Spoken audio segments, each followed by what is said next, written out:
If they trade Conklin for Miller, there are forwards to watch out for on this Twitter account that got more spicy as the news picked up. Now, you can say, hey, like why are we even giving attention to this Twitter account? They've had four the Vancouver Canucks that I thought were super interesting to go out there and talk about. This Twitter account, and the way they're writing their tweets, it does seem like there are some things that they might know about that maybe us as a general public do not. Carolina had themselves some extra conversations on JT from 2 days ago. This also started to pop off a little bit. Here it is. As I said earlier, the Rangers most likely won't land Canucks JT Miller. Those who are similar years. The Colorado Avalanche coming on. And it also said the Canucks would have a center in the town, the Canucks face the Avs have a pair of injuries to the roster, it could make it work.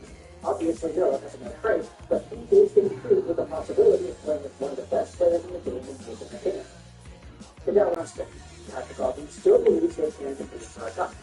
The Stars, the Devils, and the Avalanche are the most likely landing spots for JT Miller. They would like to go to the East, but Dallas and Colorado, he will wait with no trade clause for it. The Bruins could also sneak in. GM Don Sneeder like to add more physicality to the roster to hit the playoffs, just in case they have to play their repeated rival with Texas again. Dallas might have the best trade package for Miller. The Canucks know are staying patient, and they have all the leverage of how desperate things appear to be after a blockbuster trade like Carolina in 1964. And there are some replies. Words are down, this info is pretty long, so we're going to use these right out at this point. We can probably say that all in Carolina, that's Cook. There was another reply going on there saying, yeah, he gets Carolina, so they're all before all the insiders did. And so with this in mind, I think it is interesting to dive into these stuff, right? Colorado weeks. And if Dallas is indeed a team that JC would be willing to wait for, I mean, you think about some of the guys they have. Of course, earlier on in the season, you had that crazy line with Mason Marchment, Mason Shane, Tyler Seguin. They were totally tearing things up. Seguin, he's out though, so you can't really count on him right now. Ever since then, you've had the Wyatt Johnston stepping up. You've had the Logan Stankovins rotating around there. Stankovin started to go, kind of figure away how he should consistent with his point production. But then you have other guys too. Jason Robinson, he's starting to get things back over. Maybe Ben, still doing his thing. If the Vancouver Canucks are interested in one or both of a Wyatt Johnston or a Logan Stankovin, then I really like that idea. I'm not saying the Canucks could get both of these suited somewhere, but if the Canucks are trying to get one of them as one piece, I don't disagree entirely. And I say that kind of loosely because I do think, like, oh, it would have been like Miller for Kotkaniemi or something. Would I rather have Kotkaniemi or Wyatt Johnston? Would I rather have Kotkaniemi or Logan Stankovin? Well, these guys are both younger. They're both 21. Kotkaniemi is 24. So these guys also, with their abilities right now, Wyatt Johnston had a 65-point year last year. And he's on pace for 65 points again in a limited role. He's getting a lot more assists this season compared to last. His goal-scoring touch could probably come back in some capacity. He's only 21. And he's signed on to $894,000. Sure, this guy does need a contract. But if you give Wyatt Johnston the same contract that a JT Miller has right now, for example, and he's able to grow and get better, then all of a sudden you're getting so much more value out of $8 million. And I say $8 million as a small sample because Johnston is all. Behind every Olympic organic yogurt is a happy graphics of Olympic organic, and a little care makes a lot of good. When it came time to take things to the next level, I knew that I had to make a website, and Wix was previously on the Celebrity World Championship. His ability lets me retrieve a ritual spell to my hand. But this was supposed to be my chance at redeeming myself. I'm sure it was, Ramsey, but I'm afraid redemption isn't on the menu for you. Now, Dark Lord Sarasso, wipe out his life points with dark prominence.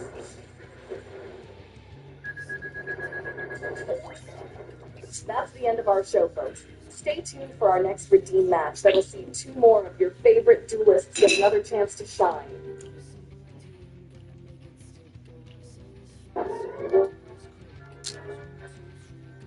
Still don't get it, Brock. How the hell did you lose to that tin can? You had that shit on a silver platter, yet you still managed to fumble at the end. For the last 2 times, Joe, how was I supposed to predict that he'd play a card even older than you? Hey, now, don't sleep on the old cards, Brock. Nothing wrong with going a little old school to keep your enemies on their toes. Except when the literal fate of the fucking world's on the line, Bill. If we can't count on Obama to defeat Ultron, then who the hell are we supposed to believe in it? All we can do is have faith that Donald can pull through for us. Just hearing you say that shit makes me want to throw up. Yeah, I know. It's going to take me a while to process it, too. But as much of a douchebag as he is, even I can't deny that he's got the skill. He won't let us down. Well, if you ask me, Obama, I'm sure you did everything you could. Sometimes the cards just don't go your way, and that's on them, not on you. Spoken like a loser who couldn't get past the first round. You want to run that by me again, you geriatric? That's the best you've got, Billy boy? Or should I call you Willie Won't? Because apparently that's all you're good for nowadays. Can't you both stop acting like children and grow the f up for once? Well, look what the wrinkled cat dragged in. It's about damn time you showed up, Billy. And this the day when you finally remember the name of your own wife? I wouldn't dream of it. Real funny, Hillmonger. I'll be sure to tell Joanna. Joe. I mean, Jill. You said that. It's great to see you, though, honey. I was starting to get a bit worried after you locked yourself in your room after Trump beat you. You look like you've been doing some hard training. Like you wouldn't believe. I can't wait to show you guys how much I've improved if I get a shot at these redeem matches. I wouldn't hold my breath if I were you. You're not enough of a draw for the ratings, Terminator. How many nicknames do you have for me? As many as I have for Obama. Swear to God, if you ever call me Chocolate Thunder again, I'm throwing this coffee in your face. What's wrong with the Chocolate Thunder? Anyway, what did you talk to Trump about, Obama? You disappeared yesterday to go speak with him, right? Don't need to worry about that. Trump and I just came to a little agreement of sorts is all. Well, whatever it was, it's thanks to that we can get our lips back. If we end up beating against each other, honey, I won't go easy on you. I'm sorry, Steve, but trust me when I say do not want any part of what I am right now. It's cute that you both think you're still relevant in the world of dueling. Shut it! Well, whoever among us it ends up doing, no hard feelings. Let the best duelist win. And that'll be me.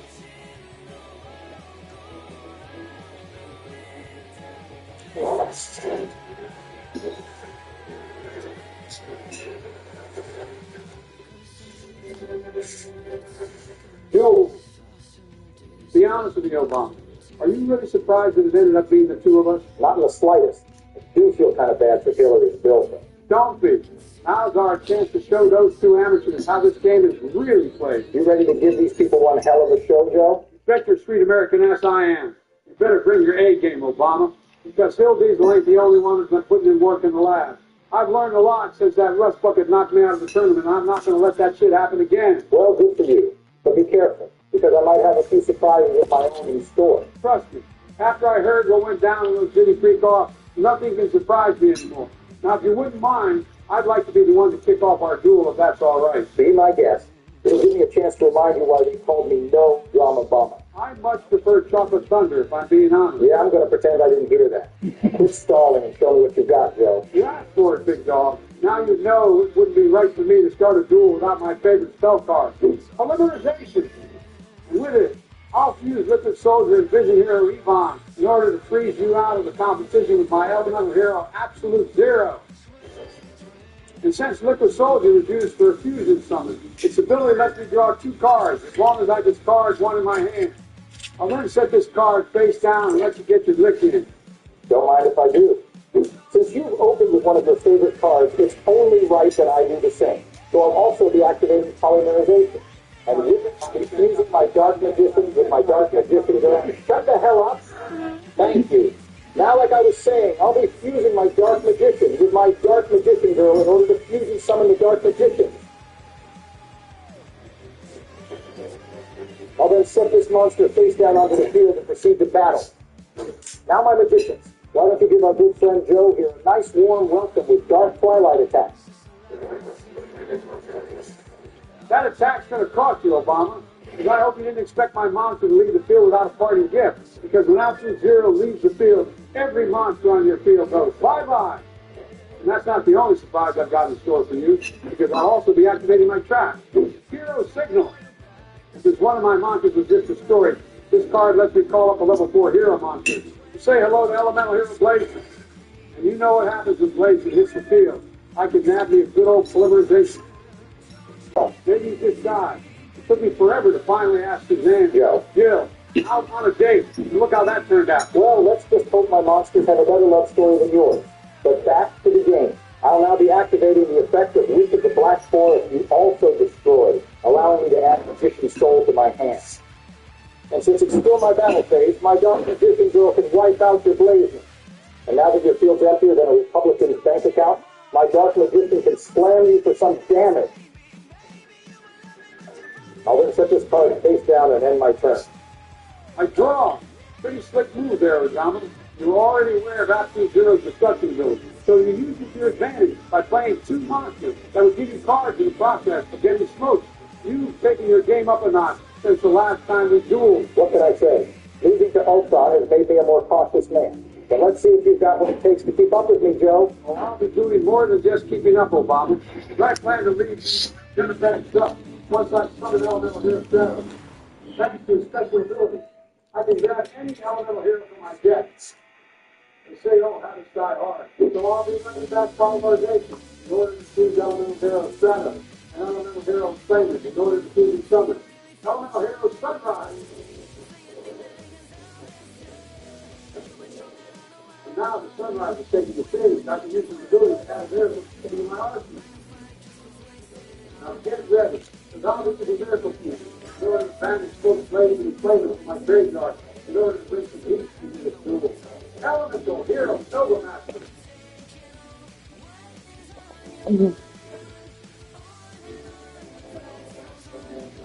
Right now, I can't see it. Something got it. Put forward, something got it. Got it. Think what is happening. Like, you know,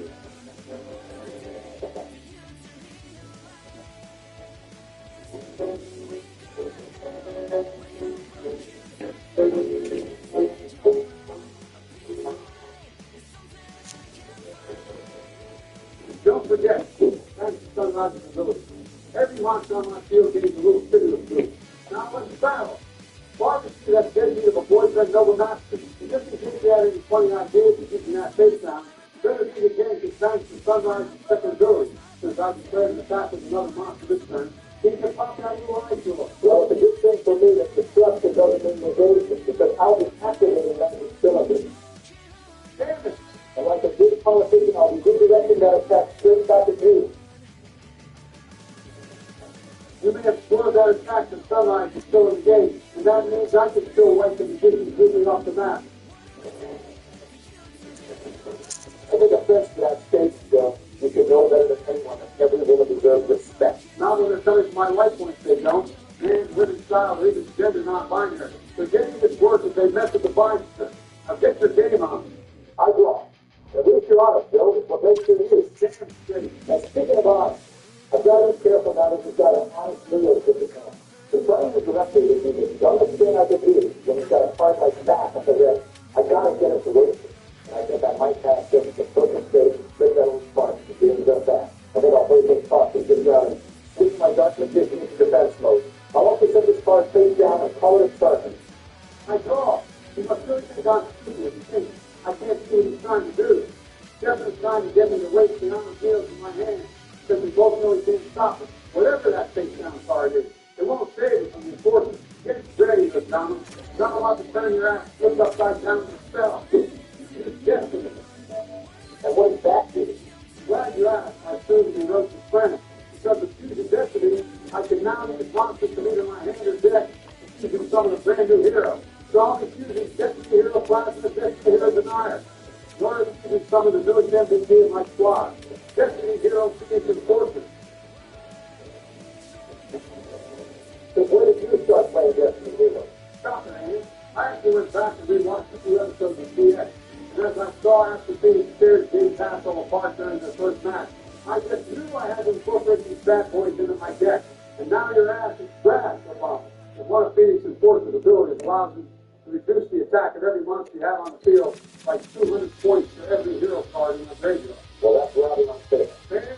We're playing new hero for us. Fairness left the room the moment you was able to destroy the fucking moon with his stone soldier. Even one other one on some next level bullshit, huh? You say that again, but enough distractions. Let's get back to this spoilage ass beating by activating Phoenix Enforcer's second ability. Gosh damn it, not another one. Now by destroying a card I control, I'm allowed to also destroy a card you control. An equivalent exchange, if you will. And I'm sure you can get this card in the field I'm about to pick. All too well, buddy. But just like before, you won't be able to stop his activation because I'm choosing to activate the spell. Soul Servant. You clever bastard. Now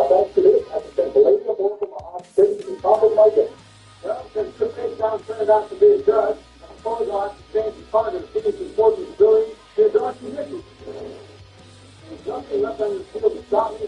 Who's coming for that ass, Obama? Paul. Ouch. Now hit his ass, don't smash it. Don't forget sunrise as well. Sorry, Joe. It looks like your sunrise is lacking in the front beam to finish me off. Well, I think that was a good old 1-0 concession.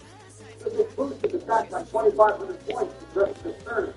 Looks like this duel belongs to me, Barack. Unless on the off chance you got a curry ball in your hand. You don't have a curry ball on you, right? I activated the effective tornado. God fucking damn it. And by discarding them from my hand, I can reduce the battle damage of your attack. Too bad for you, Joe. You sacrificed your precious little enforcer for nothing. Just keep talking that hot junk, O'Donnell. It'll make a stupid look on your face next turn all the more clear. Never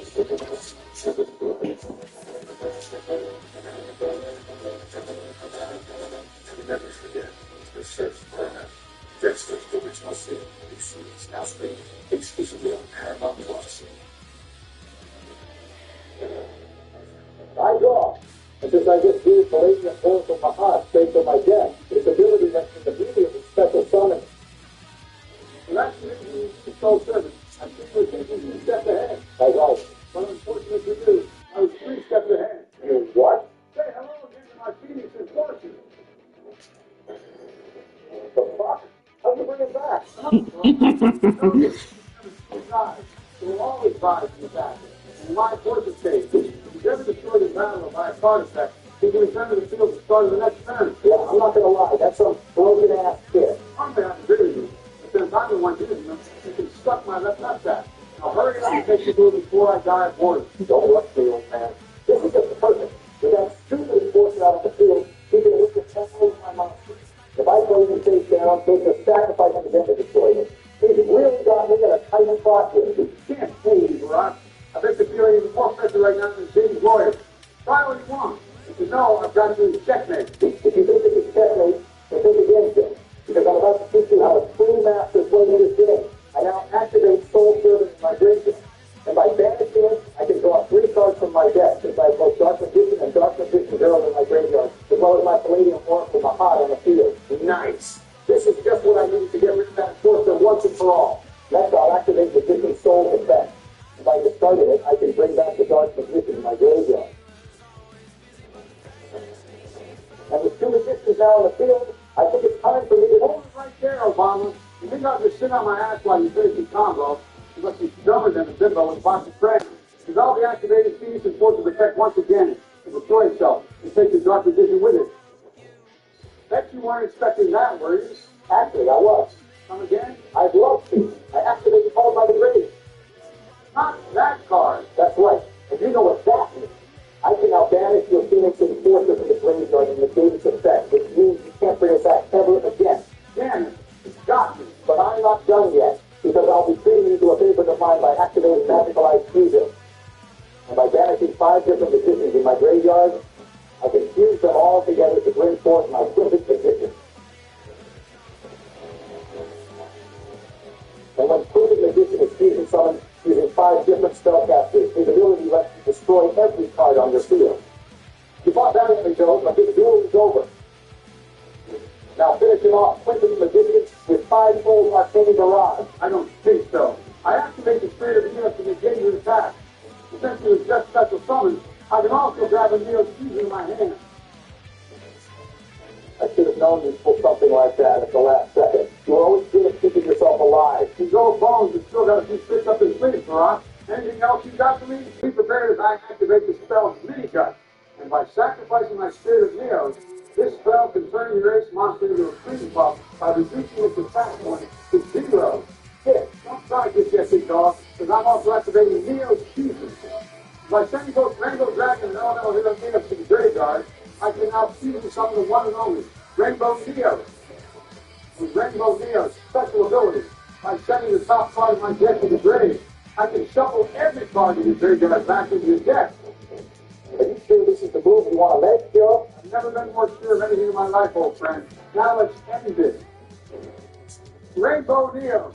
Attack Prince and Magician with Rainbow Radiance. As expected of you, Joe. You saw right through my bluff. I've known you long enough to know when you're full of shit, Brock. Because we both know the card's not a bare force. You mind sharing what it is? I'd be delighted to. I'd activate the trap. Final music. Bastard! You added that card to your deck just for this one duel, didn't you? You know me well. Now, thanks to this card, we both think that is equal to the combined attack of our fusion monsters.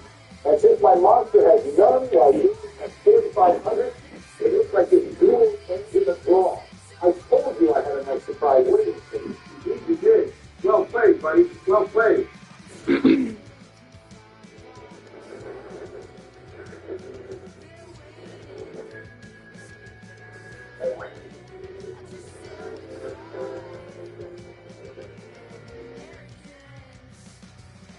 you have it, ladies and gentlemen. The climactic ending of such a fantastic duel between these two incredible.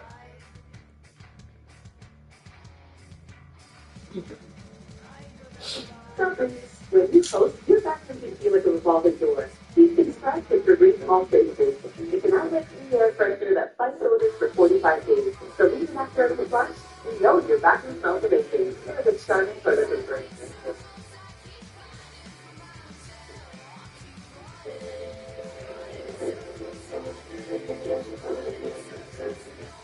Factory harvest is packed full of delicious, ready-to-eat classic fresh lovers fluffing. Welcome back. All right, so your second is today's video for the fine people on the internet for your Monday, January the 27th, starting with Logan Thompson, who will be sticking around with the Washington Capitals. He has given them amazing goaltending this year, and so he signed a 6-year extension, $5.85 million cap hit. That's a fantastic cap hit considering the salary cap's going up. It's not even $6 million a year. So Logan Thompson, they're feeling like, I'm appreciated here, wanting to stick around. The Capitals want to keep him. And at that cap hit, some money to work with Logan, get other players that's got a summer too and everything else. I like the contract a lot. I think it's a bargain for the Capitals. That's some good management. Oleg Kubel's on waivers for Buffalo. Now, before the season started, one of the storylines with the Sabres was that they were trying to make their bottom six faster. And they did, but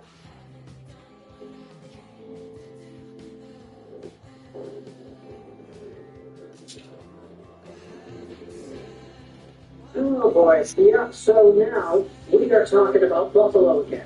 Because yesterday we made a video talking about Elliot Friedman and his update in regards to the Elias Pettersson trade situation. He spoke out and said on Saturday headlines that the Buffalo Sabres are to be expected to be in this conversation. That was a terrible sentence. I'm trying to rephrase and remap that in my mind. Friedman spoke out about how Phil Pettersson wasn't going to Carolina. Pretty much saying let's go. So that is essentially what he had said on Saturday. But now, just like the same things we have seen with the Dylan Cousins and Detroit groups, we have ourselves Buffalo insiders going out there and spreading some experience with the way the company is very good at this. But going on to Chad Williams' Twitter, he posted an article on expectedbuffalo.com, and the tweet reads this. The Buffalo Sabres are being mentioned as a realistic landing spot for Pettersson in his move. The good news is, I've been told that my concerns about the financial commitments of this deal are not a roadblock. Kevin Adams has the green light internally to explore this deal. And if you click on the article and you try to read, it's actually behind a paywall, so unless you have an expectedbuffalo.com subscription, you're not going to be able to read this article. But I'll leave a link in the description if you want to go out there and see it yourself, if you just in case do have an expectedbuffalo.com membership. But the Twitter conversation is indeed going. Because now you have Buffalo folks talking specifically about Kevin Adams and his ability to dive into this trade. And one of the replies I thought was super interesting. Look at this post made by Ryan Capizero. Outside of Elias Pettersson's career year, 100-point season, aren't we looking at another guy who this organization will be banking on just to go back to the player he was 2 years ago? Don't we in Buffalo already have a full roster of them? And then Chad replies, Pettersson had 89 points last year. This year he's down, but everything going on around him is also going down too.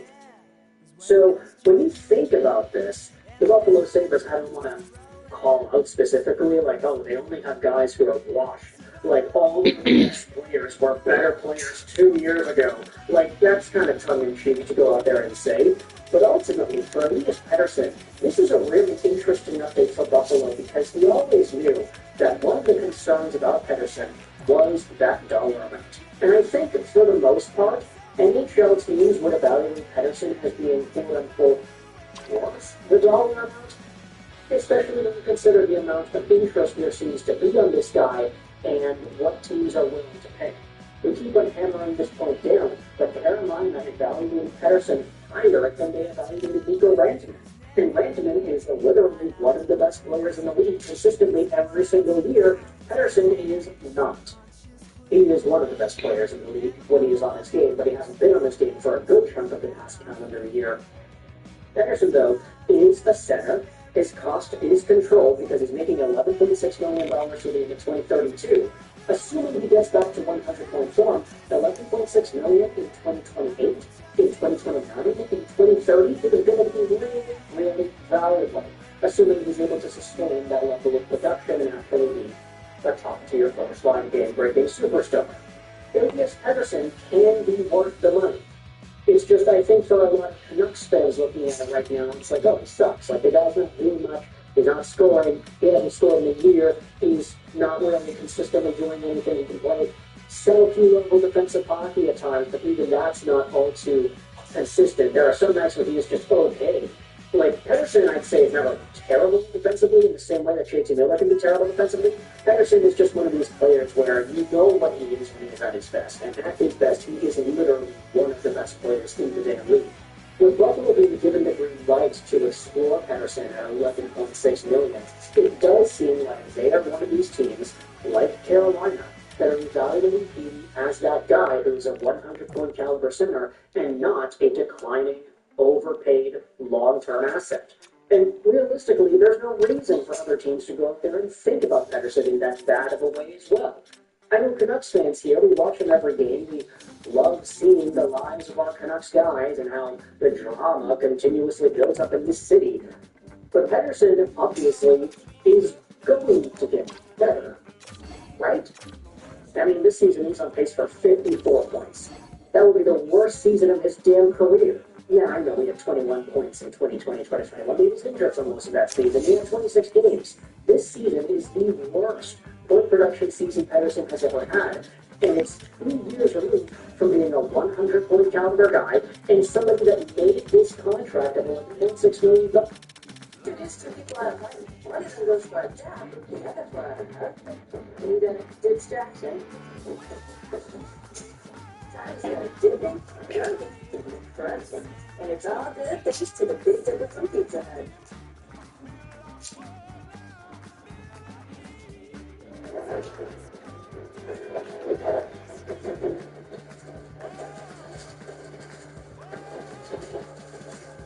Dollars worth it in the eyes of 99.9% of Canucks fans. Buffalo still thinks of Pettersson in this way.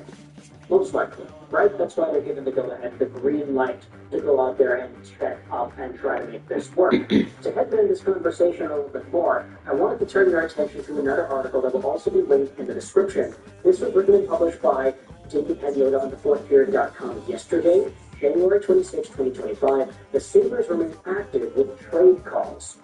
This, of course, is talking about that same Buffalo team, diving into some of the guys that they could be interested in moving and guys they could be interested in acquiring. Take a look at this. The Canucks want Cousins and Byron in a package for Pettersson. The Canucks interested in Powell. So, with this in mind, yesterday we had talked about Byron and Cousins. What about Power and Cousins? You know, we've been in a few videos already talking about Owen Power's name floating around as a potential option here for Vancouver. Ultimately, though, it's picking poison, right? Bowen Byron is smaller than Owen Power. Bowen Byron is older than Owen Power. Power was a first overall pick. Power is a lot more raw. Bowen Byron is still a champion. But also, there is the question as to whether or not Byron is really on the path to progressing and developing to the best that he can be. I'd say for Power, that question is there as well, but there's more room for positivity considering the fact that he's younger. That's not to shame Bowen Byron, of course, I'm a big fan of his. He's from BC, he played for the Vancouver Giants, he was a menace there. It's just, Bowen Byron is not Rasmus Dahlin. Bowen Byron is not Kevin Carr. There were times throughout his career when you could say that he was supposed to be in that territory. I'd say he's like a shade below. Not even in the middle high school level just yet. But ultimately, if the Canucks are trying to go after a guy like Power, sure, Power's not there either, but he is younger. There's a lot of time for him to get in there, and quite frankly, he plays so much different games than Bowen Byron too. So if it's like Cousins and Power, Cousins and Byron, seems like Kevin Adams does have the ability to go up there and make a trade that does fit those circumstances. Now, if you think about salary, because the green light for the salary is also going to be thought about here too, Dylan Cousins is signed on until 2030 making $7.1 million.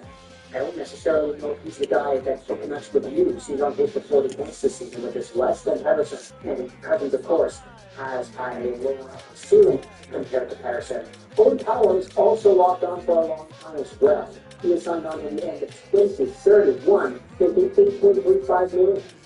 So, lots of money going around with these Buffalo guys. Bowen Byron does not have that contract yet. He is not committed to long-term. This contract goes on to the end of this season, making $3 billion. So, obviously, there is something that's going to have to give here.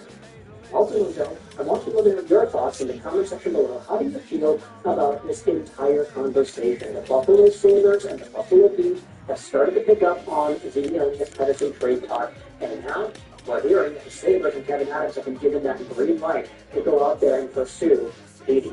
Thoughts in the comment section below. The articles will be linked as well if you want to read those yourself. Of course, if you have the membership and if you go out there and read the Buffalo piece. But thoughts in the comment section about the Canucks and the Sabres.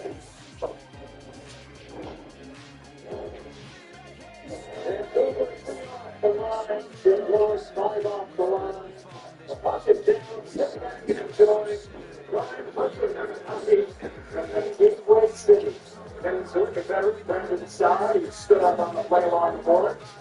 Walked down to the zone and attempt there by Jake and Ross. Here come the Canucks. The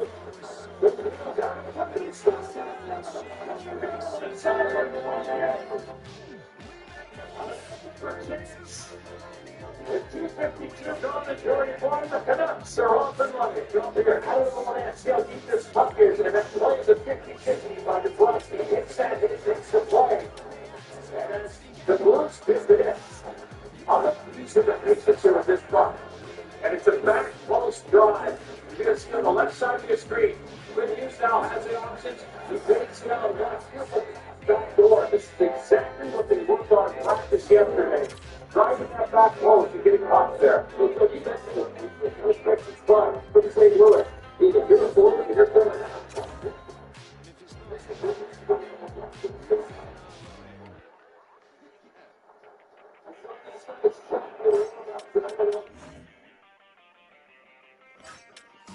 When it came time to take it to the next level, I knew that I had to get the website and which was put to that. I got time, I was efficient with my data, and I was trying to get better. I wanted to create some of those big units as possible that had no language in them. But it was going to get right. Because it was on the outdoor game when the game was over, he challenged Nick Williams just to have a little fight in the outdoor game. He is the leader of this St. Louis Blues team. And he knows they're in desperation mode right now. Good for Miller to oblige. Okay, there's the goal. Connor Garland, 12th for the season. Beautiful set. Down, take a tip. And we'll hold on to that one. Hughes now has points and something talk at the point. Hand follower to the outside receiver. That's five. Robert Thomas out in front. The Cleveland Thomas on the wall. With what transpired so far, giving out early one big look. Myers there off the fan of Phoenixton. To the point. Around by Fowler. Right to the front. Myers. Luke Sutter. Luke Sutter. Again, Myers. Myers for the touch. Down by the Ryan Thompson. On the boards. Thomas now holding on to it. He'll take it in. Hulk up top. Justin Falk, Thomas, upper slot, Cairo, Dexter, Russo, Sin, this season now streaming on Paramount Plus.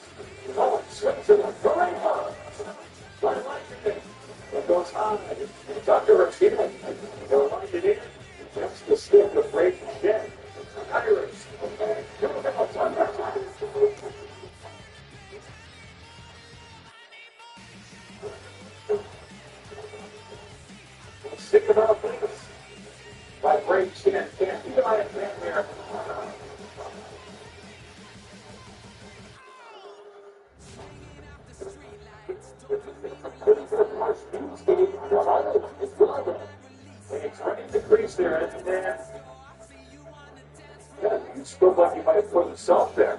They're calling you. There's no goaltender interference.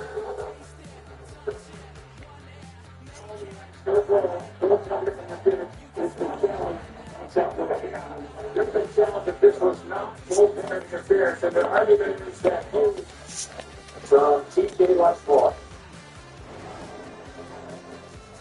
After Fungus fell, was confirmed that there was goaltender interference.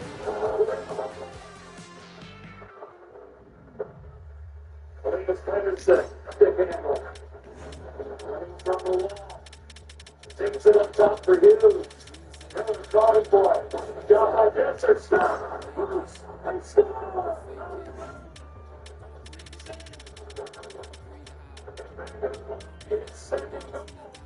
It's a power play strike in the Canucks. Now a 2-0 lead. What a break for the Canucks here. Lewis, the infraction. And now these Canucks are a sort of confident power play. Henderson front of the net. And his pass. And Dressel is way up high in that slot. That gives him the opening to come under the net. Darwin's there again. And it's punts around the plate. It's a rebound goal. Darwin's in perfect position. And all he has to do is find it. And it comes up like two. Owen's not still swinging the speed. And Judah Darwin is that was pretty clean. There was no definition. It was part of that, but nonetheless, the world is sitting there for an idea. And that's the high building. You can get the floor on your back. If I have this, they can't get around it because it's just too long. Your body's too big. And you have a way. I'm sure they'll play going the other way. If you're on the same page for it, you can see they're all on the same page. But right now, the Vancouver Canucks, they're all set. It's an epic play, but I don't know who's going to bench their ball. It's between the high ones. It's a great identity to this game, and they're not so much.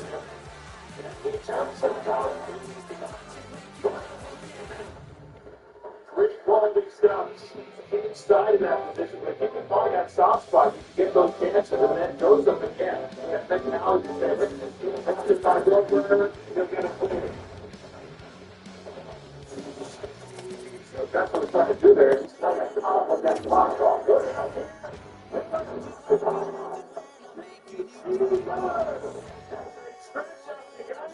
Beautiful play. It's another power play goal. 3-0. Vancouver. He takes a kick out in perfect position. That's Wilson trying to get off the ice for a game right here. Head to the spear. Face to face and Amo Bella. Hey, that's his shot. 34 on my third and a breakaway. Time in the Hollow Bucks, Sims, Fingers, gets it back to Holloway. They put back, then the Holloway takes it first. That's up to Jennifer Falk. Shooting ladies.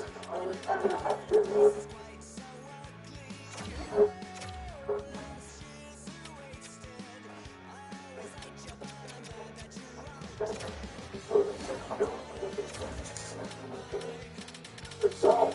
They work the puck on the side. They blow the Cougars off the right here. And now it's punching to the back. It's now it's lower. Up to him. They can't take it to him. As he takes it out, he's already swinging around his box on him.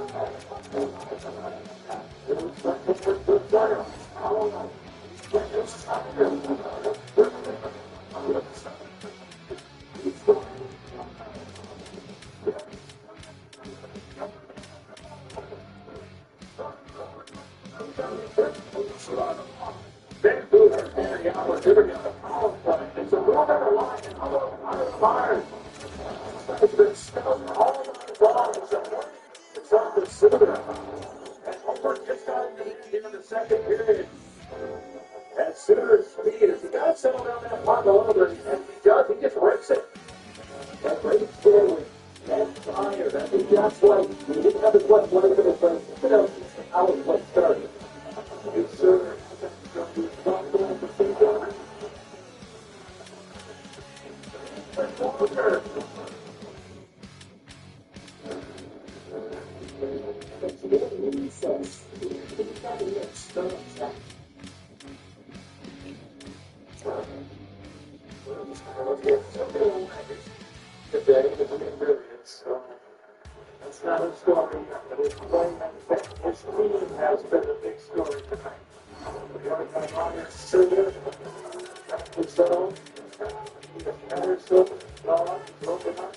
Joseph, Urgent, Ellington.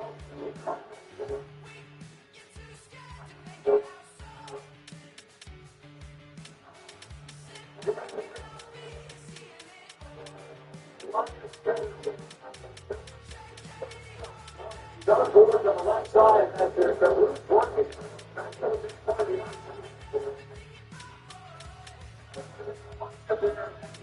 Get this one in there. It's a bounce. The Blues way. Just what they needed here, but it started with the board one. It's right off the lead of John Patterson and into the net. I think it's really got some strength. It's over the corner. Forward all the way around. Comes in by Brewer. We'll take it in.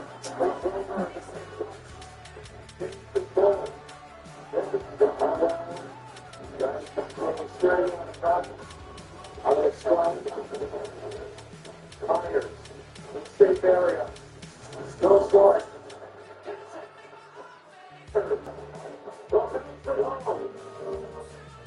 With 2 on 3 left, Vancouver has the 5-2 lead. When we talk about Myers all night long defensively, all 5 guys for the ground, their body and chip to get that strong one. And how about Myers with the quick feet? Grayson knocks that right over the net. And it flips this game away. He called his own number there. We talked about it earlier. It's that big. People are from behind. He didn't even get up. 2 goals, there's Steve, the biggest other guys stepping up. That's a good thing for these guys now as they go south.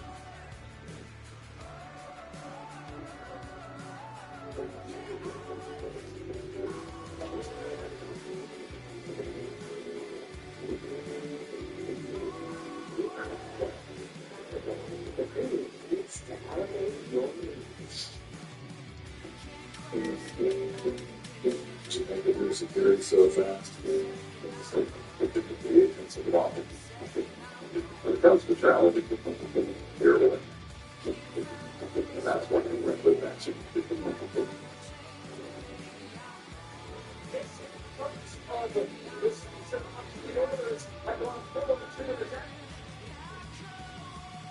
This is, without a doubt, one of the most lovable signings and roster moves that Steve Yzerman has made. Take a look at this update from about an hour ago. The Detroit Red Wings today signed Dominic Shine to a 2-year contract for 2024, 2025, and 2025-2026. Look at this beautiful mug right here. Dominic Shine has been signed, and you'll see a lot of people going out there and talking about how this is a great move. Love this for the Griffins. Let's go. I've seen that nose somewhere. Okay, that's Rod Brigham. I'd love to see him in the wing wheel. This looks cool. Cheering so hard for this side. Well, let's talk a little bit about Dominic Shine. You'll know that he actually does have some pictures of him wearing the wing wheel and him being in the Detroit colors. That's because he's a 31-year-old from Hinckley, Michigan, USA, 5'11", 181, a right-handed guy who was undrafted. But after playing a full 40 games, don't note that in seasons like 21-22, for example, he had 141 penalty minutes in 71 games played. What a total baller. Dominic Shine was not only a reasonably good point producer whose production exploded this year, he also was a guy who provided a really good spark and emotional value to this Griffins team. He had played with the Griffins for, what is this, 1, 2, 3, 4, 5, 6, 7 years before getting any shot at the NHL level. And this is going to be his first NHL contract. We've known this for a few years now, that AHL guys that are only AHL guys, they're on one-way deals in the Advanced Hockey League, they usually get paid something in the $100,000, $200,000 if you're really good. You can get paid $70,000, $80,000 a year if you're just kind of normal. Dominic Shine, we don't have the full contract details of his AHL earnings, but he was never getting NHL money. NHL money, of course, you've got $700,000 as the minimum, $800,000, $900,000 ELCs. So NHL salary is a lot more than AHL salary. course, if you're on a two-way deal, you'll only get that NHL money if you're in the NHL. So Dominic Shine, he's never had any stint with the Detroit Red Wings. He's never had a Detroit Red Wings contract. He's only had NHL money. So now, the Red Wings have signed him for a 2-year deal, 24, 25, 25, 26. That's assuming that he will get two-way money and that he will spend some time up with the Red Wings right now. Take a look at this post. It was posted onto the Red Wings subreddit. They assigned Red Wing Dominic Shine to a 2-year contract for the remainder of the season, but Griffin subsequently released Shine from his AHL contract, and the veteran will report to the Red Wings today. For the first time in his career, Dominic Shine is going to be making NHL money. From today, probably until tomorrow, hopefully into the next few years as well. I'm not going to go out there and say that Dominic Shine is going to be an immediate NHL contributor who produces a whole bunch of points and has all the success he had in the AHL in the NHL. But if you get into some of the commentary about this guy, you can see why Red Wings fans are super happy about this. Great news for Shine. As a Grand Rapids local, I've been watching this guy for years and always thought he deserved to live in Detroit. Very happy for the guy. He's definitely not NHL caliber talent, but calling him up exclusively to punch faces when he plays Tampa next sounds great to me. I don't really follow the Griffins closely, but is he a fighter at all? He seems pretty small. Most sites have him listed around 5'11", like me. He rolls his own. Before Austin Watson, if an opponent was looking at their past beat, Shine would be the first to jump in. Even now, if there's crap going down, he's usually involved as the main character. The dude is very scrappy and aggressive and a great presence to have. So it sounds like he's not exactly a heavyweight, but he's willing to mix it up. Could add a bit of skill and energy to our bottom six. Happy he got a deal. And that, of course, will be very apparent when you look at the penalty minutes the guy's gotten. I mean, a 141 penalty minute season he had in 71 games played. He's been good, hustling feathers and really standing up for his teammates. But this season, with the 32 points in 40 games, you'll really see a side of Shine that he hadn't really seen much of in the past. So obviously, this is really, really good for the guy. I think this is a come-get NHL payroll, some press box call, but I'm not glad that he did get some game action. If they were calling up someone for the next Tampa game, I would guess they're calling Watson unless they're worried he'd get Conan once sent him back to Tampa. As a Grand Rapids local, this makes me real happy. He plays hard and deserves a call. I really want him to captain at Griffins at some point. It's bittersweet for me, Manager Gus Sufa says. I have Griffin tickets and was an absolute favorite player, so I'll miss him, but I'm super happy for him. I got to meet him at a team autograph sets, and he just seemed like a great guy. He was after a tough loss, and he was still upbeat and thanked me for coming to the game and being a fan and complimented his throwback jersey I had on and told me he wished they'd bring it back. I don't think he'll be up for the rest of the season, but it's nice that I can see him as dependable and able to fill in as needed. A lash-off type of role.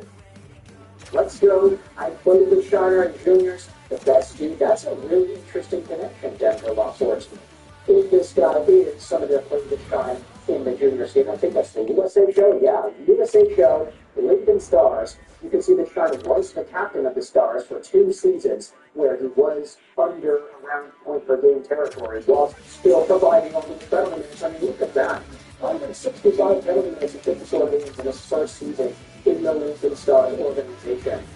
That's crazy. This is such a grinder type of guy that has some skill too. I think a lot of Wings fans are going to be excited to see Shine and the next parts of his career here. Interesting contract. Is this just for depth? I'm curious if Mothers is looking at longer return timelines. I just saw the new list of injuries and returns. My news feed is definitely a bit slower. JT Comfort and Vladimir Tarasenko have the vision of Patrick Kane. Even with Mothback, but still 2 forward spots in the two.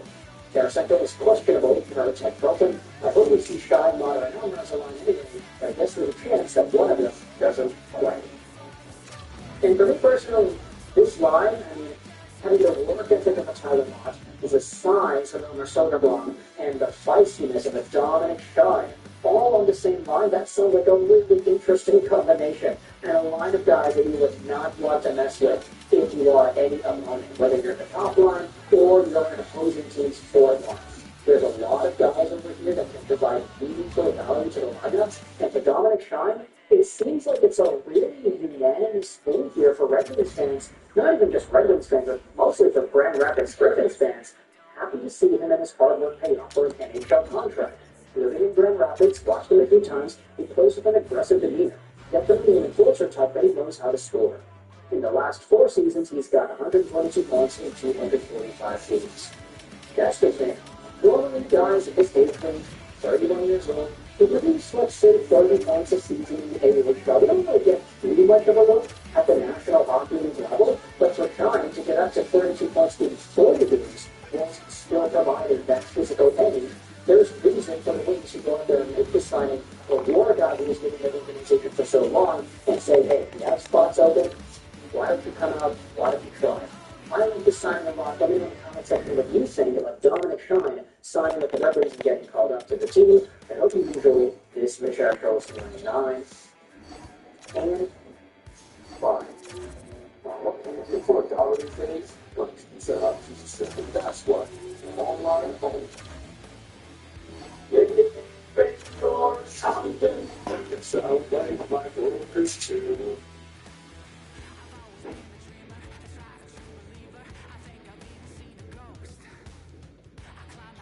The New York Islanders are on the hunt.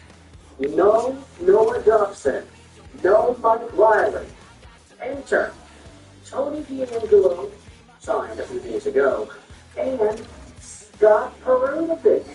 We have ourselves a trade here between the Islanders and the Blues. Scott Perunovic to New York in exchange for a 2026 conditional 5th round pick. Now, this is not a huge trade. It's really not. But the name Scott Perunovic, as some of the replies go out there and talk about, hey, guess what? This guy was a top prospect in St. Louis. Blues got shoes, great trade for the Islanders. Okay. I don't think we've seen a bigger trade this month. I agree. Let's go out there and talk about Scott Perunovic, the defenseman, before we dive into the story as to why he's getting traded here. Islanders acquired Perunovic from St. Louis. They've done this in exchange for a conditional 5th round pick. Now, I think the way these articles are formulated on the NHL team's PR pages, we should give ourselves the conditions, right? What are the conditions? Okay, we don't have the conditions here in the article. Thanks, New York Islanders PR team. All they say here is that the Islanders have acquired defenseman Scott Perunovic from the Blues in exchange for a conditional 5th round pick in 2026 NHL entry draft. So it's not even the upcoming draft, it's the one after. Perunovic, 26 years old, has played in 24 games this season and recorded 6 points, 2 goals, and 4 assists. He has played in 97 career games for the Blues, scoring 29 points, 2 goals, and 27 assists. The hitting Minnesota native has also played in 7 postseason games with St. Louis, recording 4 assists. The Blues selected Perunovic in the 2nd round, 45th overall in the 2018 draft. He has scored 42 points in 39 career games. We can actually look at all of this in the Elite Prospects page. But yes, he was a Hobie Baker winner back in 2020. During that season, his final 12 games, Perunovic averaged over a point per game, 40 points in 34 games played. That, I think, is always going to stand out when you think about Scott Perunovic and the profile that he brings as an NHL prospect. And I usually say prospect because back in 2020, yeah, he was a prospect, playing Bulldogs, but he was a really good player. He was the best player in the NCAA. We go over to the 2019 season. Best offensive defenseman in the NCHC. First All-Star team in the NCHC. Player of the Year in the NCHC. Scoring champion. 3 Stars Award. First team. First All-American team. Hobie Baker Award. And a finalist.